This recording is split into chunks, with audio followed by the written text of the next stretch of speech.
Today's Tuesday, March 5th, and you're looking at a post on our follow.Both beta site. This is Monday's market development, Tuesday's reference point. So this is a post that Billy Duryea put up last night, Monday, the 4th, around 1841. So that's Eastern, so that's 6:41 Eastern. And what Billy does here on his market structure post is to give you a recap of what happened in the market, and then his commentary and analysis for the next day. And I want to show you how to read this and how to incorporate this into your trading and use Skeeto along with follow-the-bots. So Billy wrote last night that the market development at Monday's close implies the S&P is likely to retest major resistance at 1530. So that's a number that he's put out there, and I think if you've seen any of the charts, he's got 1530 clearly demarcated. The retracement to major resistance at 1530 based on today's low and Sunday's Globex low of 1507 would constitute a Markov chain sequence. And the important takeaway from that is that that's a rotation through the current distribution.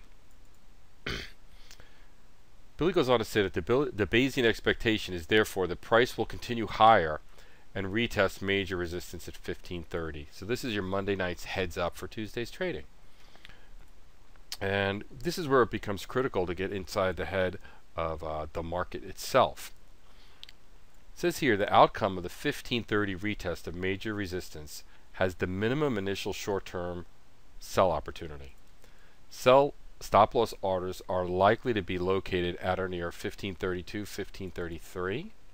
So what Billy's saying there is the first time that thing taps the 1530, 1532 area, you're going to see some stop losses, you're going to see a vacuum, you're going to see price discovery try to clean up that vacuum, and you're going to see a pop, and that's tradable, a short tradable pop.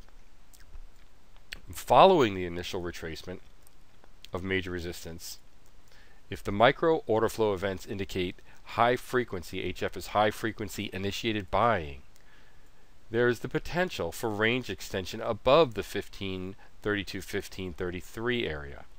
And then the minor range extension would correlate in the price auctioning up to 1540, 1545.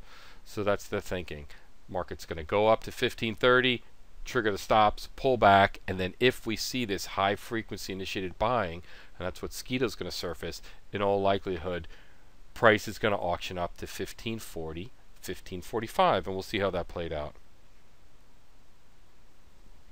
Here you're looking at a 4-tick range bar chart in the forward E-mini S&P 500 contract for today, Tuesday, March 5th. In the lower pane we have retail versus institutional MACD.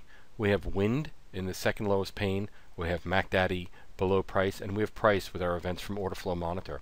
So if we're following Billy's logic from the market structure of the night before, which was published Monday night, we're expecting our first test of major resistance at 1530. And sure enough, the market does move right up to the 1530 area.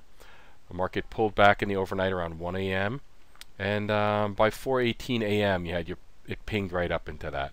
I think it went a tick above 1530 and a quarter, so it's right at that zone. And we did see a buy programs waning at that point. So when we see buy programs waning at that point, we know that that's an important piece of information. If you were to sell that first smack, there was an excursion. There was a trade down to 1527.75, and the market moved up. So Billy's logic said we're going to have a first test here, and then if the market moves up through the 30 area with high frequency trading events, we know that the next likely price target is the 1540, 1545 area. So let's just go to some of the Skeeto data that Billy would be looking at to try to infer whether this push up here is going to turn around and come back into the trading range, or it's going to move up for a nice swing trade up into the 1540, 1545 area. I'm going to zoom in here on the time in question. Let's go back in time a little bit, and let's just really zoom in on the 30 zone and see what the tape tells us. Okay. First thing that catches my eye is just before this move up, retail ducks below institutional. That's actually bullish at a resistance area. Retail is selling harder then institutional is selling. Retail is frequently wrong at the wrong place at the wrong time. The market, after banging its head on 1530 a couple times, pushes through around 8:15 in the morning. We see a higher high in MACD, and I'll denote that. So that implies the price is going to move higher. And I'm looking first, I'm declaring a high pivot, and then I'm just looking for that pivot to be breached on the close of this bar, which is the open of this bar. The next bar over, 8:41, so we're coming into the pre-market session, maybe about 45 minutes before the 9:30 New York Open. We have a buy surge, and wind goes green. So we've pierced this number with all the buying that we expect to see. Pretty much everything we expect to see happen at a push through of resistance happened. Another buy surge, another buy surge. Wind is baked green now.